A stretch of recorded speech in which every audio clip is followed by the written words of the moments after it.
tokoh Nusantara itu bangsa itu tidak mudah mengumpulkan, menyaring pikiran sebanyak itu. Ya kan, tanpa dibarengi bahwa tokoh itu punya kapasitas, punya kompetensi, punya integritas. Yang paling utama integritas. Gak gampang untuk mencarikan, menemukan titik temu itu kan. Ya. Ini kan kembali kepada leadership atau ketokohan atau kepemimpinan pada saat itu kan. Ya. Kan ada istilah-istilah Nusantara tentang leadership itu. Ya, memang saya itu Kalau kok ya. Ya, ngomong.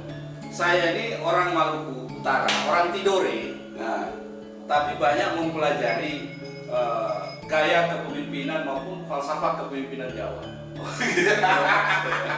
iya. Jadi kalau bukan hanya kepemimpinan Jawa saja, di negeri saya pun saya mempelajari. Iya. Saya sangat mempelajari. Bahkan beberapa falsafah bangsa ini yang kita kenal, contohnya seperti Minangkabau itu dikenal dengan 3 tungku sajarangan, prinsip nilainya itu kan. 3 tungku sajarangan ini adalah prinsip dasar nilai-nilai bangsa Minangkabau. Ya. Ada yang Basandi Sare Basandi kita buat. Ya. Nah, kemudian di sana itu juga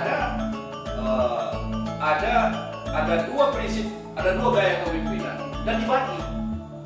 Contohnya di kalangan kaum moderat itu yang dikenal dengan Buya. Buya ini tokoh agama. Jadi dia ini ulama, bisa dikatakan ulama al-umara dan al-umara. Kemudian ada Datua. Datua ini para pelaku ekonomi, para pedagang, pengusaha yang mengatur roda perekonomian. Dan dalam penataan kepemimpinan mereka itu sangat luar biasa. Kita lihat tokoh-tokoh Minangkabau seperti Hatta, ya, Tafsir, Hamka, ya. Kemudian itu juga dibarengi dengan Tata Petiti Minangkabau, ya, sebagai falsafah mereka. Tetapi ada yang menarik juga. Yang menarik itu saya pikir ini harus ditumbuh kembangkan lagi. Itu Ki Hajar Dewantoro dalam Taman Siswa ya. Nah, itu kan ada 3 prinsip kepemimpinan juga. Ini harus ditransformasi. Negara harus mentransformasi. Seperti Tuturi. Tuturi Handayani. Ing Marso bangun Ing Ngarso Sung Tulado. Ing Madia Mangun Karso. Jer Basuki Momopeo. Filosofi menarik. Kita kaya ya. Kaya kita dalam filosofi kepemimpinan itu ya. Negara besar itu adalah negara yang memiliki kekuatan filosofi. India itu bisa dianggap dia di bawah kita sebenarnya tingkat kemiskinan. Dan secara potensi kita lebih potensial. Tetapi dia punya kekuatan filosofi. Nah, makanya kenapa Bung Karno itu dianggap sebagai pemimpin besar? Bukan besar badannya, besar tingginya. Bukan suaranya juga yang besar. Jadi dia itu besar, Bung Karno itu besar pemikirannya.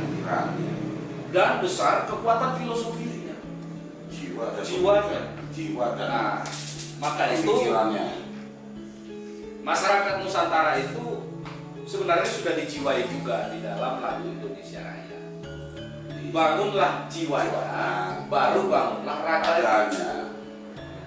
Nah, ini kalau dalam teori filsafat Jawa ini ada dalam filsafat konsep filsafat manunggaling kaula Gusti. Nah, itu dia membahas bagaimana kesadaran ruh, ya kan? Bagaimana kekuatan kesadaran ruh memantapkan rohan jasmani. Gitu. Nah, atau dalam Islam itu kita mengkaji tentang man arafa nafsahu faqad arafa rabbahu. Nah, itu bagaimana kau akan mengenal diri itu jika kau mengenal Tuhan.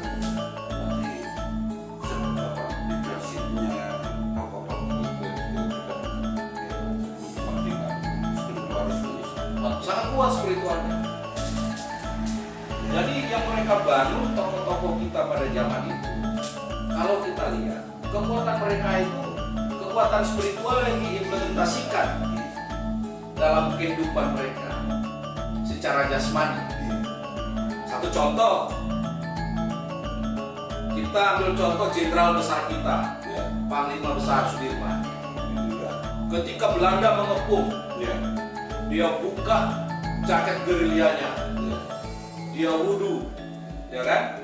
Kemudian dia ajak semua prajuritnya berselawat, membaca Al-Fatihah, membaca Al-Ikhlas, kemudian dia berselawat lewat Belanda itu.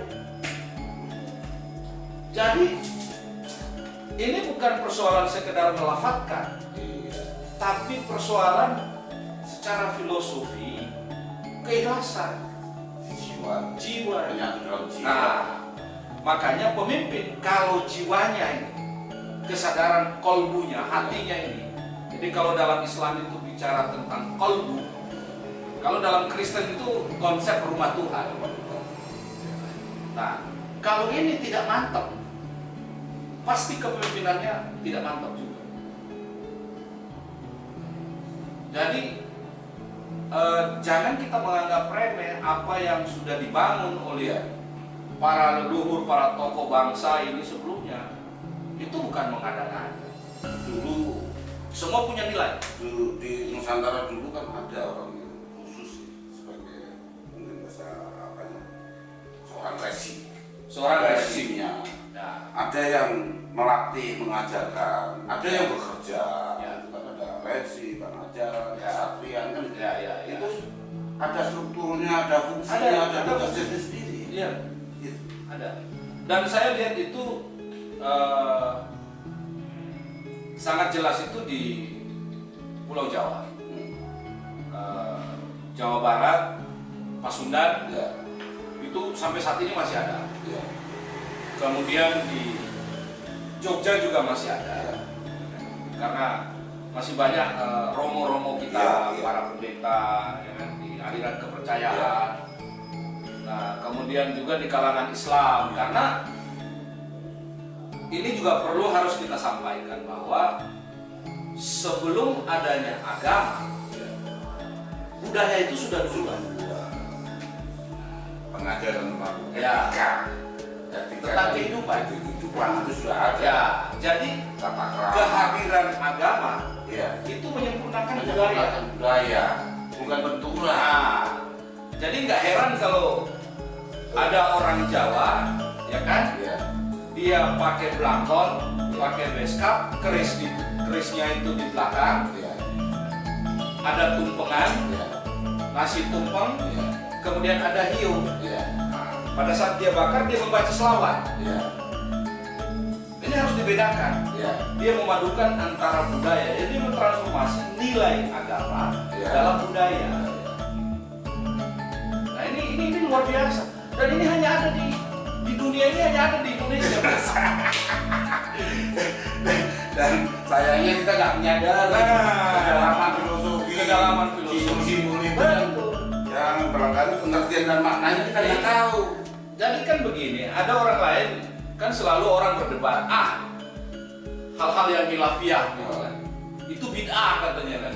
Loh, bukan bid'ah. Lalu agama ini masuk di bangsa ini, ya kan? Melalui pendekatan budaya. Betul. Melalui budaya. Nah, makanya jangan heran kalau kita ini ada rebana, ya kan? Ada seni-seni tari, ada seni-seni musik, gitu kan? Ada yang terkolaborasi. Nah, intinya bahwa itu kan hal-hal kalau dalam Islam itu disebut dengan hal-hal yang bersifat muamalah. Bukan persoalan tauhid. Tauhid itu persoalan keyakinan. Beda lagi kalau dia menduakan Tuhan. Ini dia tidak menduakan Tuhan, tapi dia mentransformasi nilai-nilai akidah. Betul. Ya, lebih masuk ke jiwa, lebih cepat. Contoh, saya minum kopi, akan lebih sah, lebih afdol, dan Allah akan menambah lagi karunia jika saya membaca Bismillah. Kan begitu. Nah, budayanya di mana? Minum pakai tangan kanan. Betul. Nah, budaya ini budaya Islam yang disyariatkan oleh Nabi Muhammad. Betul. Sehingga menjadi tradisi, menjadi budaya kita. Betul. Tapi transformasi nilainya di mana pada saat minum? Bismillahirrahmanirrahim. Nah, jadi memadukan gitu. Keluhuran budaya kita ya. Jadi memang perlu kita, bangsa ini juga perlu meristar lagi kepemimpinan kita di bangsa ini, baik kepemimpinan di tingkat daerah maupun di tingkat pusat. Dan saya berharap juga lembaga-lembaga negara kita ini yang mengambil keputusan, yang menyusun kehidupan, nilai-nilai kehidupan berbangsa bernegara ini, dia juga harus punya kesadaran berbangsa, kesadaran nilai dalam memaknai kehidupan berbangsa dan bernegara. Artinya sebelum ada negara ini, nilai-nilai itu sudah ada. Nah, bagaimana transformasi nilai dalam kehidupan berbangsa dan bernegara? Nilai-nilai sebelum kemerdekaan sudah terbukti bisa mesejahterakan masyarakat di sejarah Nusantara. Itu berarti kita memang sosok yang memang bisa ya seperti pemimpin dulu ya, konsolidasikan nilai tadi itu kan, Nilai tadi. iya kan, mengambil bisa nilai lagi sehingga bisa menjadi disimpulkan dalam filsafat. Sebenarnya juga betul. Sebenarnya juga begini. Saya ini termasuk orang yang tidak mau terjebak dengan konflik ideologi. Contohnya ada kelompok kapitalis, sosialis, nasionalis, kelompok Islam. Saya lebih cenderung dalam pemahaman saya dalam kehidupan itu lebih melihat dari aspek universal. Bagaimana saya harus punya kesadaran bahwa saya ini adalah manusia ciptaan Tuhan dan juga penghuni dunia. Maka itu saya harus menjalani kehidupan sesama manusia, harus saling kita memanusiakan, menghormati dan menyayangi. Karena itu konsep dasar manusia. Jadi kalau dalam penjabaran Ten Commandment itu yang dijewantakan oleh konsep cinta dan kasih dalam Kristiani, ya Islam itu hablum minan nas dan nah, makanya seorang pemimpin di bangsa ini yang harus dia lihat itu adalah umat manusia. Kenapa? Karena kalau kita merujuk pada Al-Quran, saya ini bukan ulama, bukan kiai, tapi karena senang melakukan pengayaan diri, tapi berpotensi jadi ulama. Amin. Masih muda, masih banyak bisa belajar. Nanti kita susah lagi duduk kompak. Nah, jadi kalau orang-orang ulama kita ini mereka tahu bahwa pertama kali Al-Quran itu dalam surat, kan ada dua surat. Ada dua surat Allah turunkan. Yang pertama kita kenal dengan surat-surat Makkiyah, dan yang kedua itu adalah surat-surat Madaniyah. Nah, dalam surat-surat Makkiyah itu yang Allah tegaskan pertama itu bukan hai orang-orang Islam atau hai laki-laki atau hai perempuan, tapi Allah bilang ya ayuhan nas, wahai manusia. Nah, ini kita perlu garis bawahi bahwa kemuliaan makhluk Tuhan itu adalah manusia. Maka sebelum kau melihat agama dan lain-lainnya, kau lihat bahwa dia adalah manusia yang merupakan umat Tuhan. Ini yang tidak hanya universal, ini komprehensif, saling tahapan-tahapan untuk terintegrasi. Nah, ini saya pikir kalau kita punya kekuatan dasar pemikiran seperti itu secara filosofi, maka konflik, karena kesadaran konflik kita ini, konflik sosial dan lain-lain ini makin ya.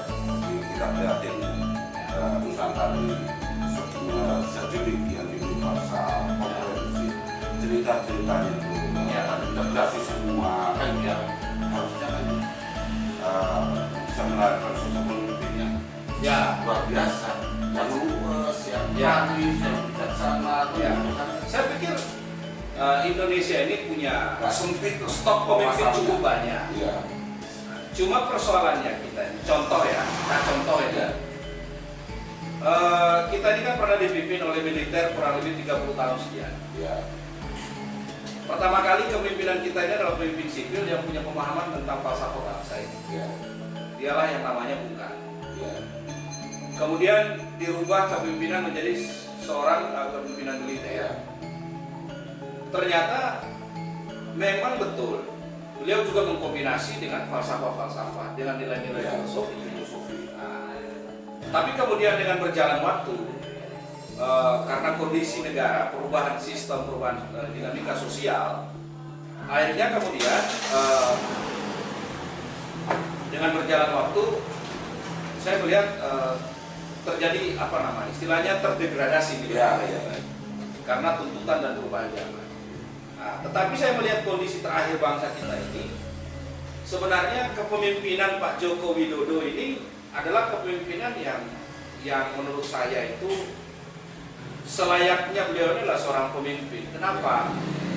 Karena beliau ini punya sense jiwa kesederhanaan, jiwa mayom. Cuman memang ini tidak dibarengi dengan pembantu presidennya.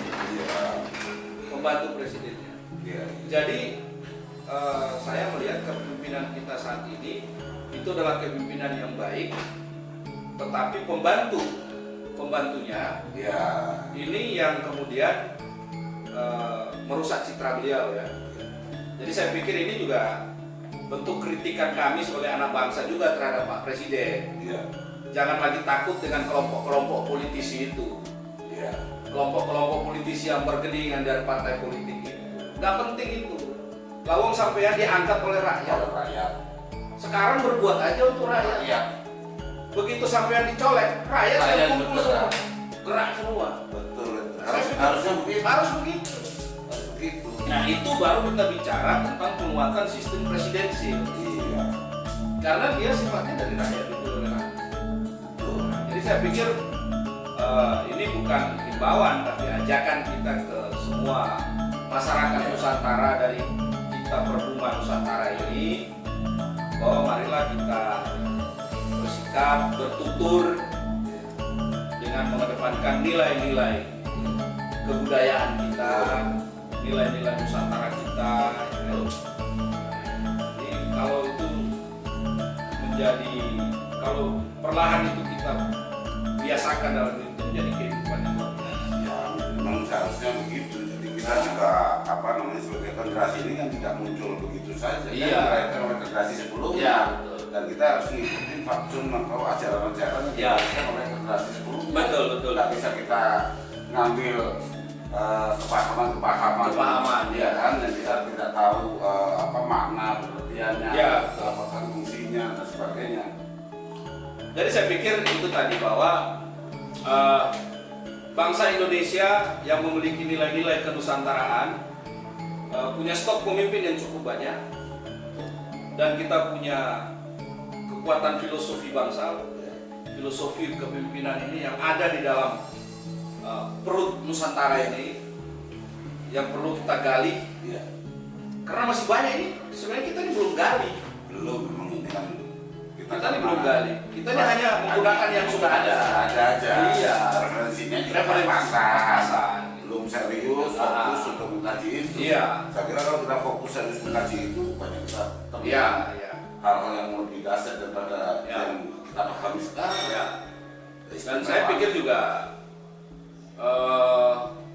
saya juga mengajak sih kepada para warga bangsa, terutama kaum politisi lah, untuk kembali berpolitik dengan budaya, dengan nilai. Kita boleh menyampaikan sebuah kebenaran, tetapi harus dengan etika. Dengan cara etika dan estetika. Betul. Siapa sih manusia yang tidak salah? Justru yang banyak ngomong itu, yang kritik-kritik itu juga lebih salah lagi. Tapi kan udah kecenderungan sekarang itu masyarakat lebih suka membahas atau memperoleh kekurangan daripada kelebihan seseorang. Ini yang di budaya politik yang negatif itu kan itu sebetulnya. Ya, kita ini kan sebenarnya melanjutkan harusnya logikanya tuh dibalik, bahwa kita ini tidak melanjutkan dosa-dosa masa lalu, tapi kita ini harus berbuat untuk mengurangi dosa-dosa masa lalu. Itu harusnya begitu. Nah, dan saya yang terakhir sebagai keluarga besar Perhubungan Nusantara mungkin mengajak kepada segenap rakyat Indonesia untuk tidak terpancing, tidak terpengaruh dengan gerakan-gerakan politik yang berorientasi untuk merebut kekuasaan kelompok. Yang sekarang kita pikirkan adalah bagaimana kita mensupport pemerintah, kita bergotong royong, kita bangkit sama-sama. Bila perlu kita ajak Pak Jokowi ke sawah. Pak Jokowi, kalau Menteri Perekonomian sampean, Menteri Pertanian sampean itu nggak bisa, rakyat kami punya sawah. Nah, kami punya bibit. Lawang Pak Jokowi juga deso, ya kan? Beliau kembali ke desa, dari desa. Kita semua ini kan dari desa. Dari desa. Iya kan? Jadi saya mengajak seluruh rakyat desa yang ada di Nusantara ini, bersama-sama Perhubungan dan pemerintah. Ini Ketua MPR juga nih. Ya. Tanggung jawab Ketua MPR sebagai pemimpin bangsa. Penjaga pilar-pilar bangsa.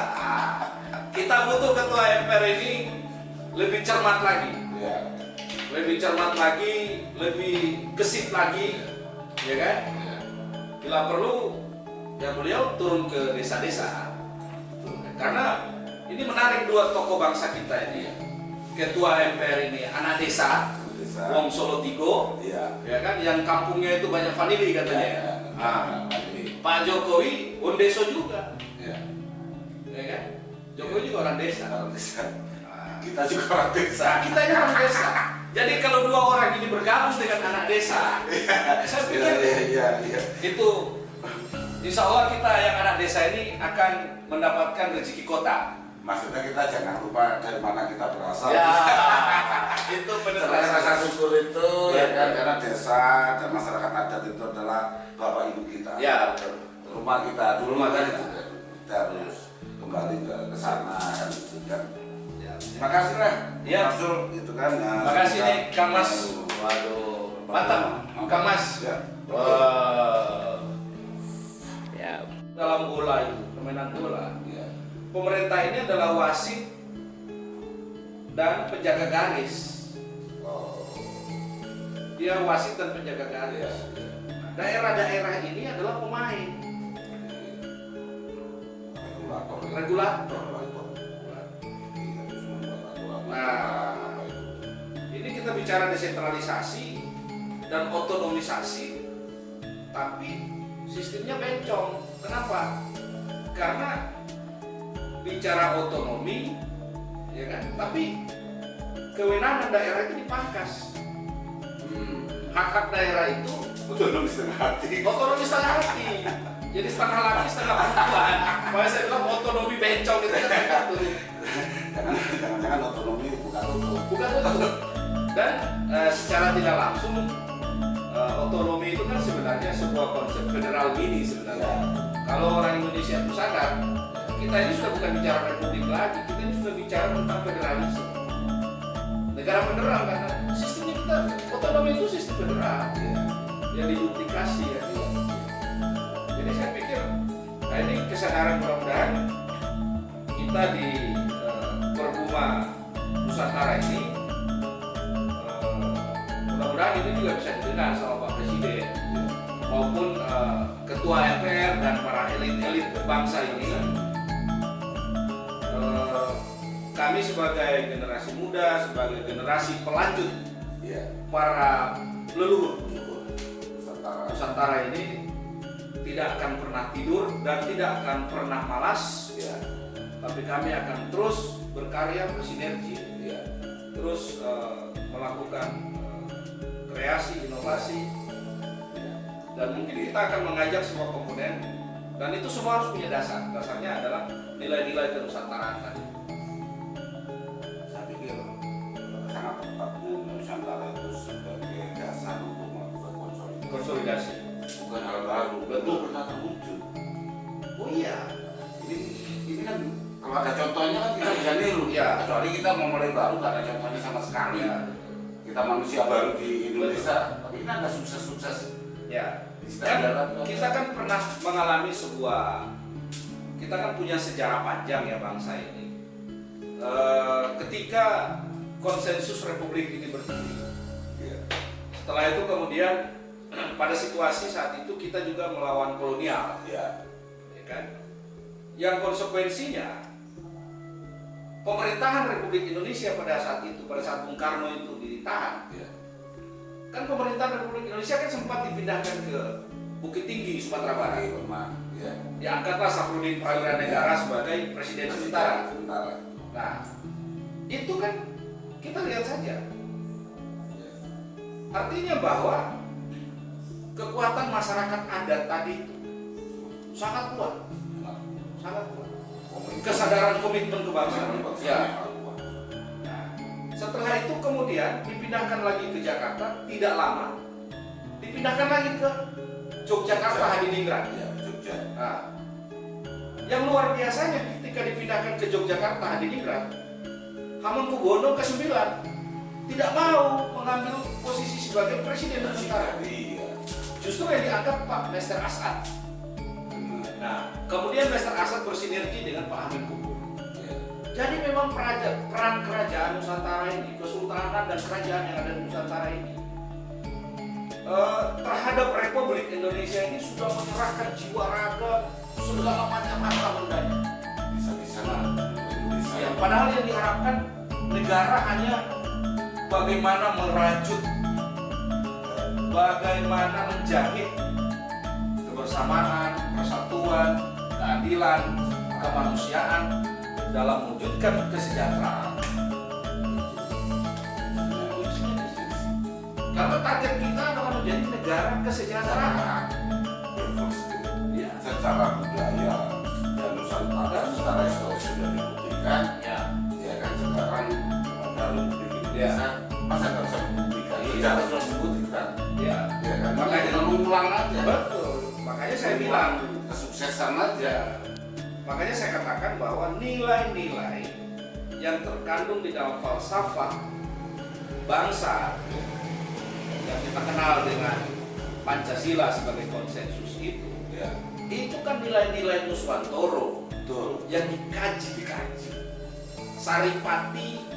Saripati budaya, saripati tradisi, saripati kehidupan masyarakat Nusantara itu yang bertuhan, berkemanusiaan, ya kan, berkeadilan, kan gitu, yang senang bersatu. Nah, itu kan nilai-nilai tradisi yang kemudian oleh the founding father ini, para tokoh-tokoh bangsa ini menggali dari Sabang sampai Merauke ternyata memiliki kesamaan budaya. Hebatnya mereka diramu dengan narasi yang menarik. Betul. Jadi Pancasila juga nggak usah diributin 1 Juni, udah konsensus 18 Agustus sudah.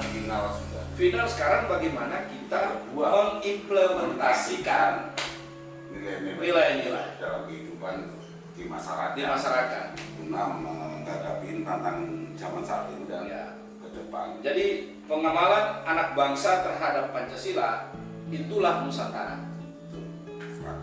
Begitu?